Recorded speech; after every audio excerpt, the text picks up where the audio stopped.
cracking. The last word is fracking, and I am attacking this beat because it's sweet to be back on this street Broadway.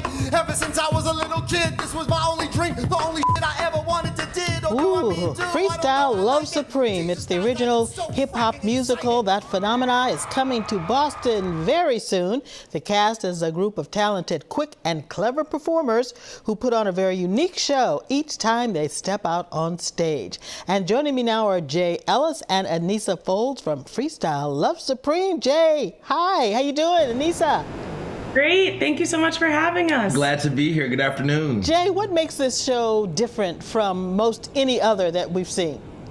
Well, specifically what makes this show different from any other that we've seen is that it's brand new every night. We never do the same show twice. We have a brand new material and a brand new audience, so it's a total different experience every time you see this show. What about you think, Nick? Yeah, I agree. I think that our show is different and unique, and that we're going to have inside jokes with that specific audience every single night. So that's super fun to have an inside joke with people that you're never going to see again. It's fresh every single time, and we use the audience's words, ideas, and stories in order to tell our story. Yeah, so explain more about that concept. How do you get the ideas from the audience every night? You say it's different. How do you solicit that input from the audience? Yeah, so our show is really, truly based in human interaction. We cannot do the show without the audience. They are the last member of Freestyle Love Supreme. And how that works is we get people to raise their hands. We'll throw mics into the audience, and that's how we get our content. And it's different because in the times that we're living in, the times of COVID, but we still found a way to make it work. And it's really awesome and exciting. And I think this is what people need, that human interaction. Totally. And Anissa, you've been involved almost from the beginning. Tell me how you got involved. That is not true. But the group started 18 years ago. This is before In the Heights, before Hamilton. What happened was I used to go see the shows when I was in high school, college age, and then in 2019 I found out about Freestyle Love Supreme Academy, and I took a class there, and that's kind of how it happened. I ended up doing a gig with the guys, and then they asked me to audition for Broadway, and also a similar path for Jay because he was also in the Academy. Okay, so this has been in you. This has been in your blood, both of you, for years, right? Yes. Now that is 100% correct. Right. As they were formulating Freestyle Love Supreme in their bubble, we were at our lunch tables with our friends in our neighborhoods, freestyle rapping and kicking it like that, since we were kids. And I can speak for both of us because we've shared this together. As it evolved, it became just a fun party trick and a social skill. Look at that technology. Lights out, blackout. It's all good. It's all good. It became more of just a fun game and a social skill for us. And then as that continued, we went to music theater school, both of us. And at music theater school, we honed in on our acting craft. And, this is kind of just like universal alignment for us to be able to do everything that we've been working on. Okay. All right. Party trick turned into Broadway hit, huh? Exactly. Jay, you're an advocate for LGBTQ plus artists. Talk about how you convey that activism in your performances. Well, I'm a huge supporter of representation. I think representation matters. Simply by being a strong black force, you're bringing a beautiful representation into a room just by being present and being you.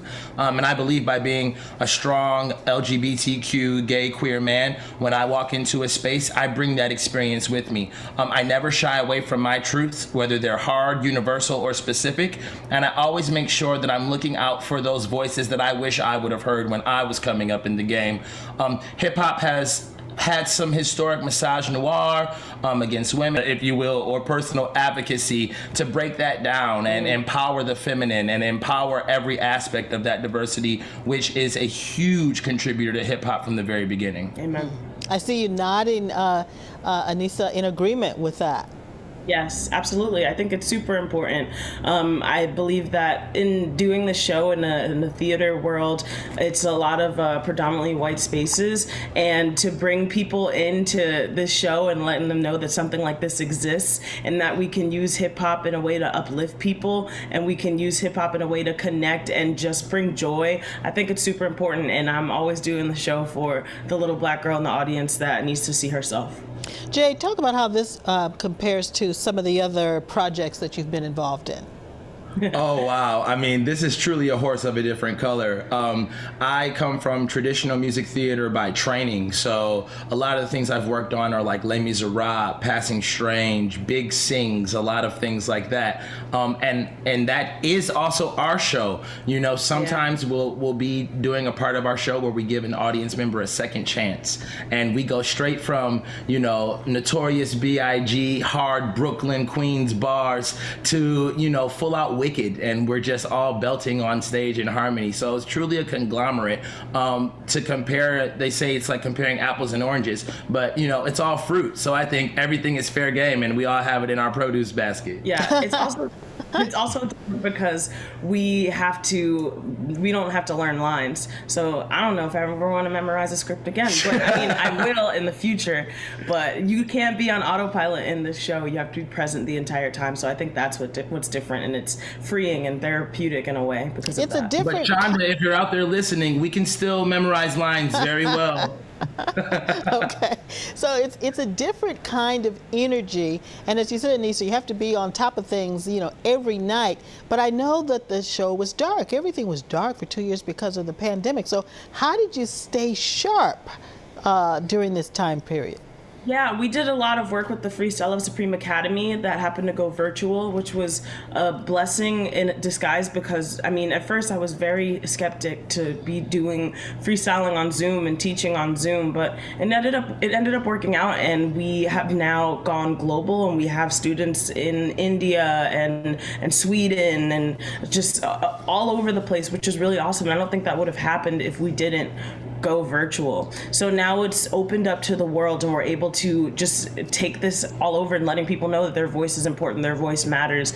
And I was able to keep up with doing gigs and stuff for people online. And once we got back on stage, I was hungry, and the audiences were hungry, and we craved that. We needed that human interaction. It's been beautiful to be back in the space doing And it. I have to ask, as we close out the segment, what's it been like to work with the great Lin-Manuel Miranda?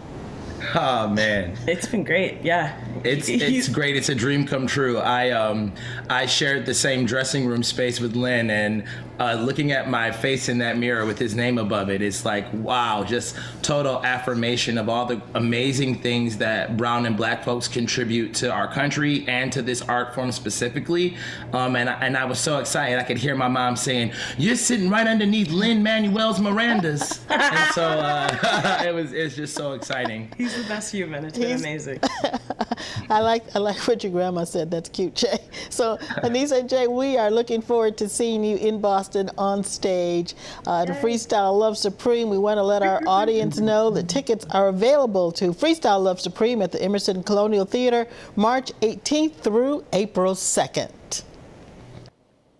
And thanks so much for watching, everybody. Be sure to follow us on Facebook, Instagram, and Twitter at Cityline5. And you can follow me on Twitter at Karen Holmes Ward. Have a great afternoon.